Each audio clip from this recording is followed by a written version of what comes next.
Inilah Injil suci menurut Yohanes. Pada hari Minggu Paskah, setelah mendapati makam Yesus kosong, Maria Magdalena berlari-lari mendapatkan Simon Petrus dan murid yang lain yang dikasihi Yesus. Ia berkata kepada mereka, "Tuhan telah diambil orang dari kuburnya, dan kami tidak tahu di mana ia diletakkan." Maka berangkatlah Petrus dan murid yang lain itu ke kubur. Keduanya berlari bersama-sama, tetapi murid yang lain itu berlari lebih cepat daripada Petrus, sehingga ia lebih dahulu sampai di kubur. Ia menjenguk ke dalam dan melihat kain kafan terletak di tanah, tetapi ia tidak masuk ke dalam. Maka tibalah Simon menyusul dia dan masuk ke dalam kubur itu. Ia melihat kain kafan terletak di tanah, sedangkan kain peluh yang tadinya ada di kepala Yesus tidak terletak dekat kain kafan itu, tetapi agak di samping di tempat yang lain dan sudah tergulung. Maka masuklah juga murid yang lain yang lebih dahulu sampai di kubur itu. Ia melihatnya dan percaya. Demikianlah sabda Tuhan. Saudara-saudari yang terkasih, kelahiran Yesus merupakan sebuah langkah ke depan yang menentukan dalam karya Allah untuk menebus suatu umat yang terpisah dari dirinya disebabkan oleh dosa. Melalui kehidupan, kematian, dan kebangkitan Yesus, umat Allah menemukan keselamatan. Santo Yohanes Rasul yang pestanya kita rayakan pada hari ini, dengan mendalam merasakan akibat dari relasinya dengan Yesus. Yohanes dan saudaranya Yakobus, sebelum menjadi murid-murid Yesus, adalah nelayan-nelayan yang bekerja untuk ayah mereka yang bernama Zebedeus. Mereka berdua meninggalkan profesi mereka demi mengikuti Yesus. Yohanes, Yakobus, dan Simon Petrus adalah 3 orang murid Yesus yang termasuk lingkaran paling dekat dengan Yesus ketimbang para murid lainnya.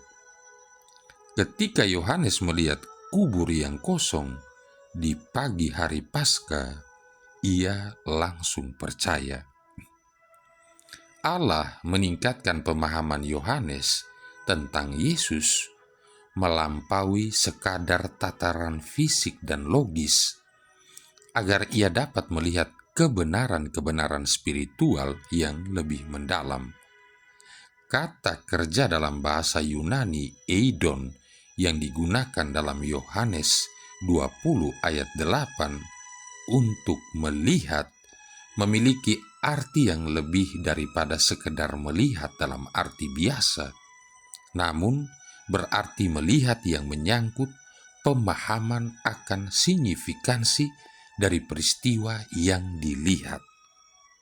Allah ingin agar kita memiliki jenis pemahaman seperti ini mengenai kelahiran Yesus, sesuatu yang dapat diperoleh melalui karya Roh Kudus dalam diri kita.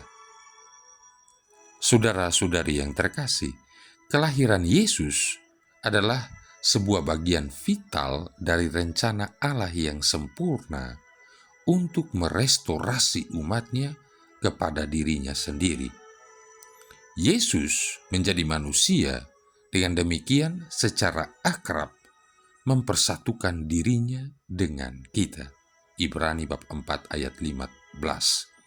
Baik dalam penderitaan sengsaranya maupun dalam kemuliaannya. Pada waktu kita dibaptis ke dalam Yesus, kita dibaptis ke dalam kematiannya dan kebangkitannya. Roma bab 6 ayat 3-11. Yesus mengatakan kepada Yakobus dan Yohanes bahwa apabila mereka menginginkan tempat-tempat terhormat dalam surga, maka mereka harus bersedia untuk melayani dan memberikan diri mereka sendiri seturut teladannya. Markus bab 10 ayat 35-45.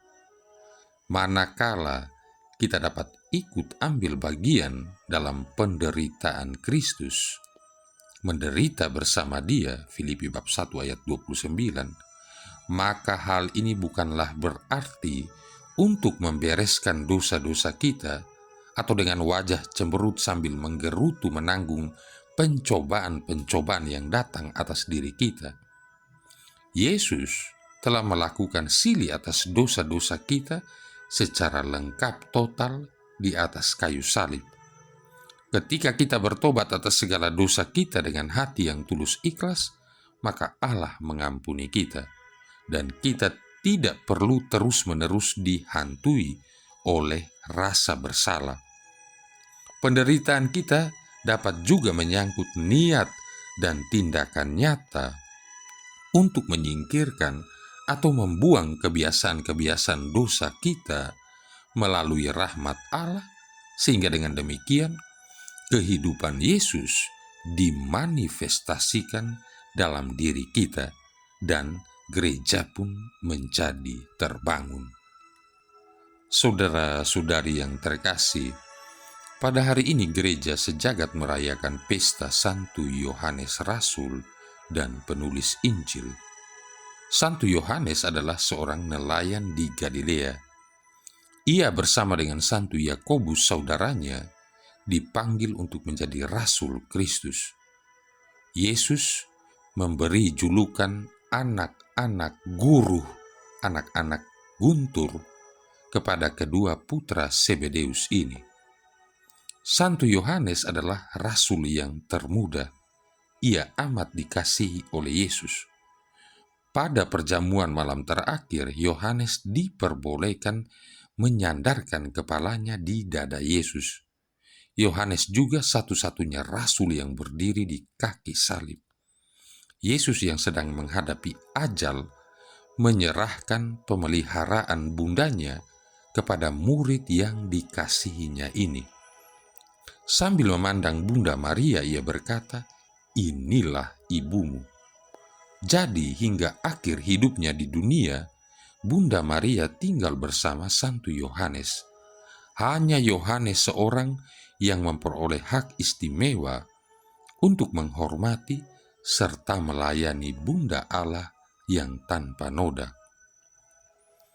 Pada hari Paskah, pagi-pagi sekali, Maria Magdalena dan beberapa wanita membawa rempah-rempah menuju ke makam Yesus untuk meminyaki tubuhnya.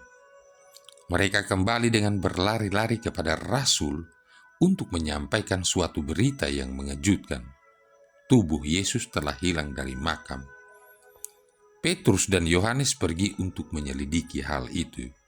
Yohanes tiba terlebih dahulu, tetapi ia menunggu Petrus untuk masuk ke dalam makam. Baru sesudahnya ia masuk dan melihat kain kafan yang telah tergulung rapi. Kemudian pada minggu itu juga, para murid sedang memancing di danau Tiberias tanpa hasil. Seorang yang berdiri di pantai mengatakan kepada mereka untuk menebarkan jala mereka ke sisi lain dari perahu. Ketika mereka menarik jala mereka kembali, jala itu penuh dengan ikan besar. Yohanes mengenali siapa orang itu, maka segera berseru kepada Petrus, "Itu Tuhan." Dengan turunnya Roh Kudus, para rasul penuh dengan keberanian baru. Setelah Tuhan Yesus naik ke surga, Petrus dan Yohanes menyembuhkan seorang lumpuh dalam nama Yesus. Yohanes hidup hampir seabad lamanya. Ia sendiri tidak wafat sebagai martir, tetapi ia sungguh menempuh hidup yang penuh penderitaan. Ia mewartakan Injil dan menjadi uskup di Efesus. Di tahun-tahun terakhir hidupnya, ketika ia tidak lagi dapat berkhotbah, para muridnya akan membawanya kepada jemaat Kristiani. Pesannya yang sederhana adalah, anak-anakku, kasihilah seorang akan yang lain. Santo Yohanes wafat di Efesus sekitar tahun 100. Marilah berdoa. Allah Bapa Maha Luhur dan Maha Pengasih, Engkau mewahyukan rahasia agung sabdamu dengan perantaran Rasulmu Santo Yohanes. Terangilah kiranya akal budi kami, agar sanggup memahami ajaran luhur dan dalam yang diwariskannya kepada kami. Dengan pengantaran Yesus Kristus Putramu Tuhan kami, yang bersama dengan Dikau dan Roh Kudus hidup dan berkuasa, satu Allah, sepanjang segala masa. Tuhan memberkati kita sekalian, Bapa, Putra, dan Roh Kudus.